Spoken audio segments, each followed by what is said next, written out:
Aplicações do Tesouro Direto. Aplicar em títulos públicos via programa do Tesouro Direto é uma das formas mais simples de investir. É possível negociar os títulos pela internet e com opções de aplicações a partir de R$ 30. Além disso, ao contrário de outros investimentos de renda fixa, o rendimento independe do montante aplicado. E o risco é baixo porque esses títulos são usados para financiar investimentos do governo federal e são, portanto, garantidos pelo Tesouro Nacional. Os títulos públicos, eles podem ser de curto, médio e longo prazo. A remuneração ocorre no vencimento, porém esses títulos podem ser revendidos para o Tesouro pelo valor de mercado antes do seu prazo de vencimento. Há títulos pré-fixados, que têm a taxa de juros a ser paga ao final da aplicação, informada no ato da sua compra, e pós-fixados, cujo rendimento varia de acordo com uma taxa determinada, mais a variação da Selic, a taxa básica de juros da economia, ou até do IPCA, que é o índice que mede a inflação oficial do país. Quanto ao pagamento de dividendos, ele pode ser feito somente ao fim do período determinado, ou também podem pagar parcelas chamadas tecnicamente de cupons de juros semestrais ao longo do investimento, com resgate aí do valor investido mais o rendimento no vencimento do título. O pagamento de cupons semestrais de juros aumenta a liquidez do título e possibilita que você reinvista as aplicações. As LTNs, as letras do Tesouro Nacional, são títulos públicos pré-fixados que pagam a remuneração ao final do período. Nós temos 3 opções de vencimento para curto prazo. E, no caso, as notas do Tesouro Nacional, série F, também têm rendimento pré-fixado, porém pagam juros semestrais e oferecem prazos mais longos. As letras financeiras do Tesouro, as chamadas LFTs, é a opção a curto prazo, só que os juros são pós-fixados, estão atrelados à taxa Selic. Esses títulos, no caso, os pós-fixados, eles apresentam baixa volatilidade, o que evita perdas no caso de venda antecipada, mas por isso eles tendem a ter uma rentabilidade também mais baixa. Por fim, as NTN-B, que são as notas do Tesouro Nacional série B, são os títulos de médio e longo prazo com rendimento atrelado ao IPCA. Com isso, eles geram correção do poder de compra acima da inflação. Podem ter remuneração ao final do período, né? No caso da série B, o principal ou o pagamento de juros semestrais, né? E, apesar dessas múltiplas opções, os consultores têm indicado a diversificação desses títulos, dividindo aí o seu investimento em mais de um ativo. Assim você conquista uma carteira com prazo de vencimento distintos, o que auxilia na liquidez e também atrelar esses títulos a taxas diferentes, tá? Então você tem diferentes prazos com taxas diferenciadas. Isso acaba num processo de diversificação, reduzindo o risco do seu investimento. Na hora de escolher o vencimento, é preciso levar em conta a cobrança do imposto de renda, que tem percentagens regressivas sobre os rendimentos, e isso depende da duração da sua aplicação.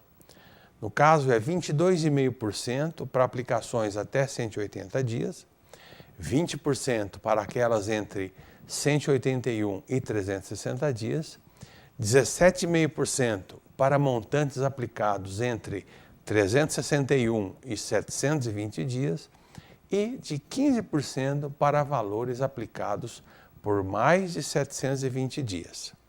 Em resgates realizados em menos de 30 dias, você paga o IOF, o Imposto sobre Operações Financeiras.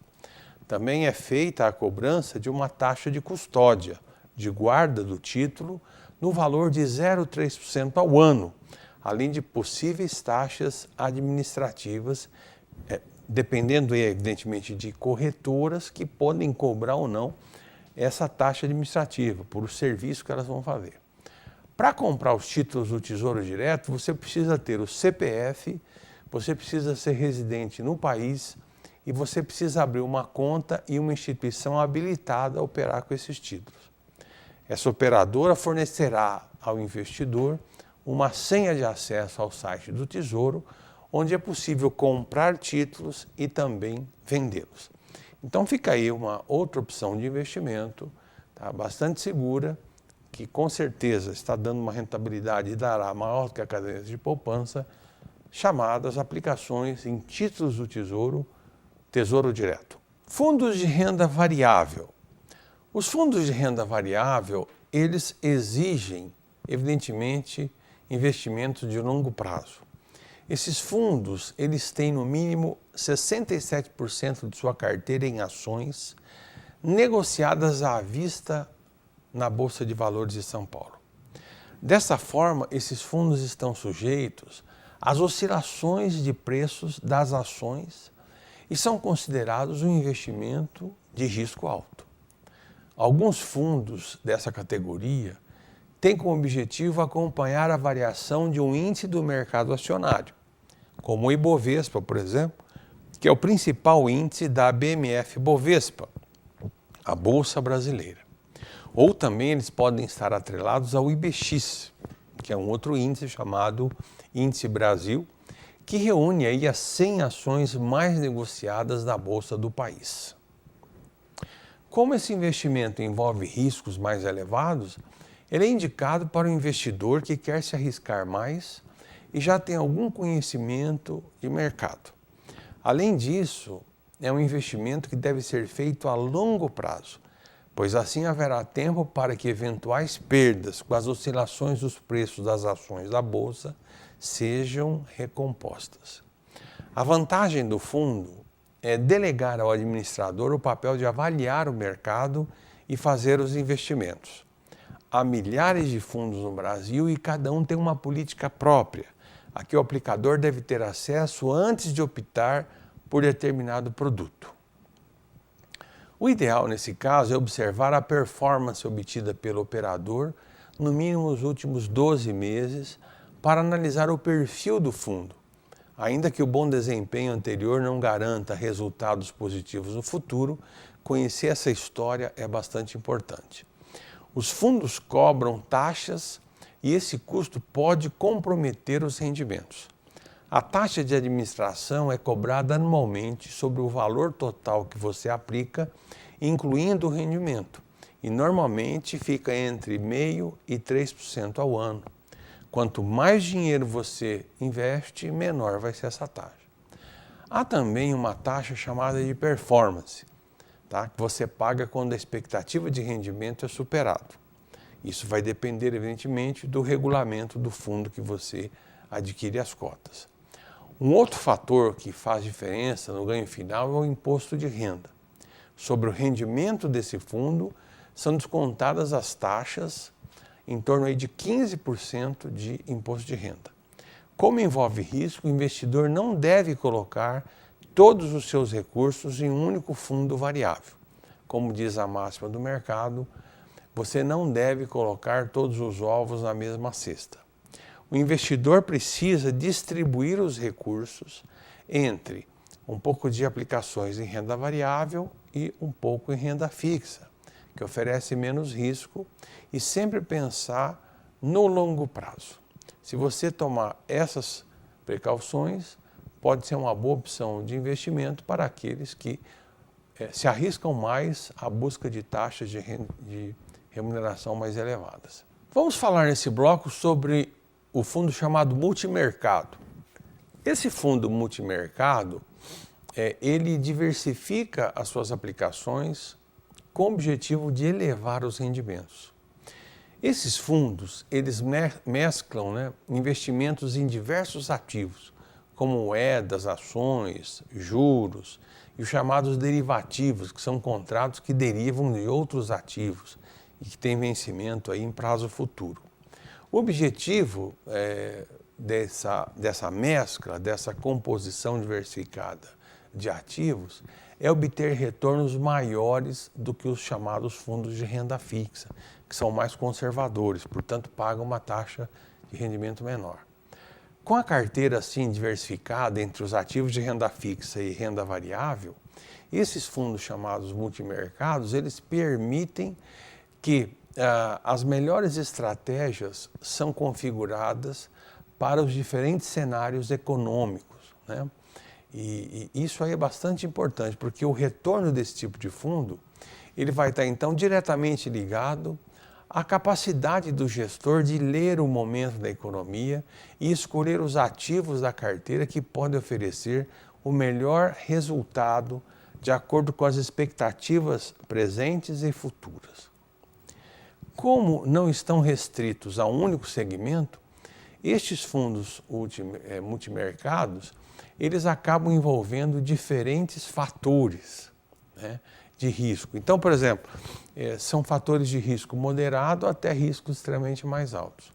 A Associação Brasileira das Entidades dos Mercados Financeiro e de Capitais, a ANBIMA, classifica esses fundos multimercados em 10 diferentes tipos, segundo a sua especialidade, e que reflete em parte o fator de risco ou os mercados em que esse fundo atua.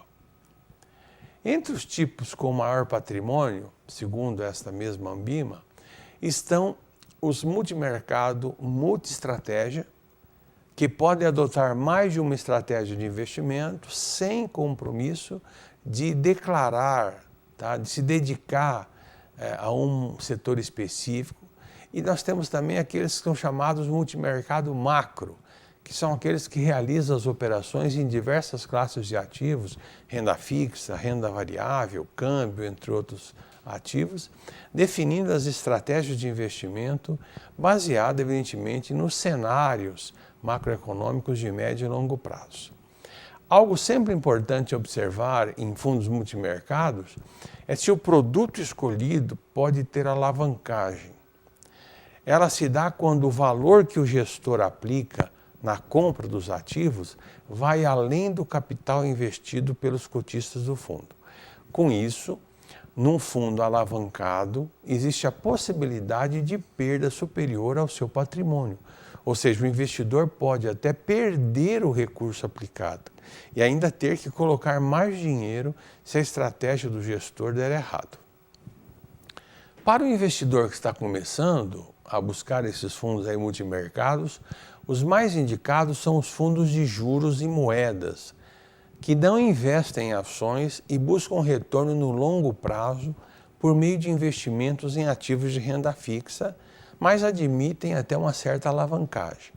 E também os fundos balanceados, que são aqueles que investem em diversas classes de ativo, inclusive as ações, mas não admitem alavancagem. Além do risco, o investidor deve ter em mente também que o montante inicial deve permanecer investido por pelo menos 2 anos, para que você possa ter aí uma renda satisfatória, possibilitando que haja tempo de recuperação de eventuais perdas de ativos, no caso principalmente com as ações. Especialistas recomendam que o investidor diversifique as suas aplicações e separe uma fatia menor desse aporte para aplicações de maior risco. Deve ficar aí esse investimento em torno de 15% a 30% dos seus recursos. A partir daí, deve então se preocupar em administrar melhor isso, e o importante nesse caso é procurar um banco ou uma operadora com fundos de investimento iniciais dentro do orçamento que você tem disponível. Há fundos que não exigem um aporte mínimo de capital. Por ter flexibilidade de gestão, é fundamental que o investidor, então, se informe sobre a experiência profissional desse gestor do fundo e conheça, tá, o seu currículo, a sua experiência. Tá? Deve-se também avaliar o desempenho desse fundo pelo menos nos últimos 12 meses anteriores, mesmo que não haja garantia de que resultados passados se repitam no futuro. Tá? Isso ajuda a conhecer a gestão, a volatilidade dos papéis que os gestores estão operando, né? E, em todo caso, o investidor também, o ideal é que ele se aprofunde mais para conhecer o prospecto, tá? a oferta que está sendo feita, o regulamento do fundo, antes dele tomar a sua decisão. Ainda é importante conferir as taxas de administração, que em geral ficam em torno de 2% e que, de uma certa forma, podem atrapalhar um pouco o resultado final em termos de desempenho. Existem fundos que cobram taxas extremamente altas, né? Pode chegar até a 20% sobre o que exceder aí o índice que serve de parâmetro para o fundo. Esses percentuais, assim como o recolhimento do imposto de renda, eles vão incidir sobre os rendimentos líquidos e podem então comprometer os ganhos da sua aplicação. Portanto, cada investimento atende um determinado perfil de investidor, né? Depende do momento da sua vida, dos objetivos que você tem com essa aplicação, da sua sensibilidade ao risco, né? Dos prazos que você precisa para fazer as aplicações. Então, na hora de decidir, é bom ter o apoio de um consultor financeiro que pode escolher as melhores opções de investimento para os seus recursos. Eu fico aqui. Para dúvidas, críticas, sugestões, escreva para a gente no tv@unipar.br. Obrigado pela sua audiência e até a próxima edição.